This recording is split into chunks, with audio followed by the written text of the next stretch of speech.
Dear friends in Jesus, a woman whose husband had died went to a local newspaper office and asked, "What does it cost me to have an obituary in your weekend edition?"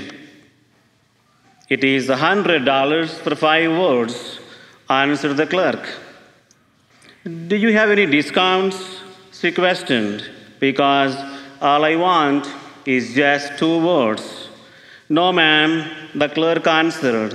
"The minimum is 5 words." "In that case," she said, "so as to get the most out of it, have these 5 words. Tony dead, car for sale." Dear friends in Jesus, how do we get the most out of our life? This question may have many answers, but listen to the answer God gives in the Bible. And He says, "My people are being destroyed for lack of knowledge." What is the inference here?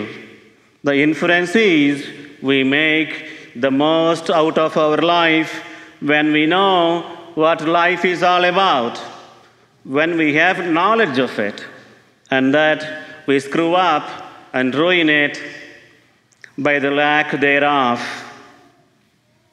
Yes, dear friends, to get the most out of our life, we need to have good knowledge of it.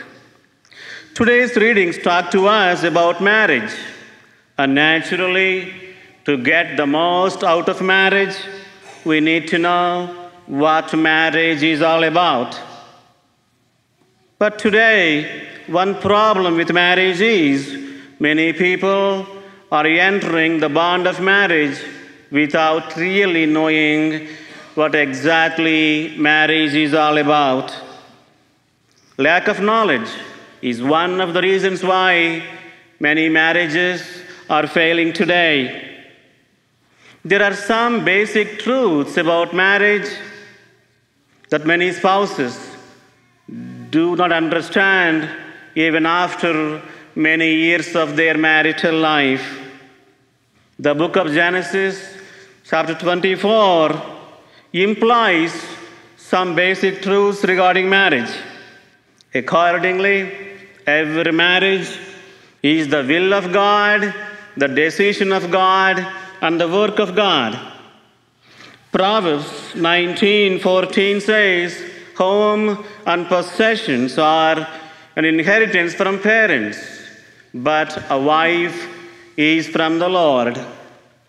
And in the gospel today, Jesus makes it very clear that it is God his Father who joins a woman and a man in marriage. Yes, dear friends, marriage is not what we do. It is not our business.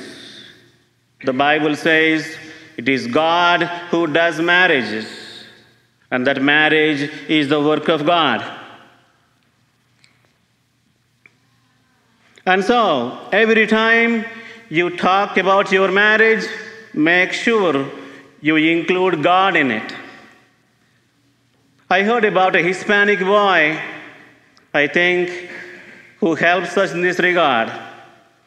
On his first day in school, his teacher asked him a question in Spanish. "¿Cómo se llamas?" "What is your name?" And he proudly answered in Spanish, "Me llamo David, un hijo de Dios." I am David, a child of God. This is what we got to do every time we talk about our spouses. We need to include God in our introductions. And so don't say, "This is so-and-so, my spouse," but instead, "This is so-and-so, my God-given spouse." I say this because every time we utter God's name in connection with our spouses and with our marriage, we are inviting God into our marriage, and we are entrusting our marriage to His care and providence. If marriage is the work of God, it naturally follows that it cannot be successful without God's help and support.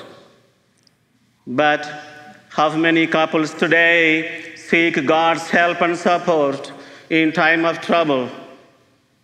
Only a few. Look at Rachel in the Old Testament and look at what she does when she has an issue in her marriage. When she does not have children, she goes to Jacob, her husband, and says, "Give me children or I shall die." And Jacob responds saying, "Who am I to give you children? Go to God. It is He who brought us together in marriage. Ask Him and He will help you." For sure, Rachel goes to God. She talks to Him in prayer. And the Bible says God takes care of her. Dear friends in Jesus, the success of your marriage is contingent on your knowledge of it as well as its dependence on God. In the gospel today, Jesus deepens our knowledge of marriage by teaching us about its permanence. There are just two things I request you to consider today to help make your marriage strong and permanent. Number one is communication. Communication is the most important element in marriage. It is so because successful people owe a lot of their success to good communication. Many marriages fail today because there is not enough good communication between spouses.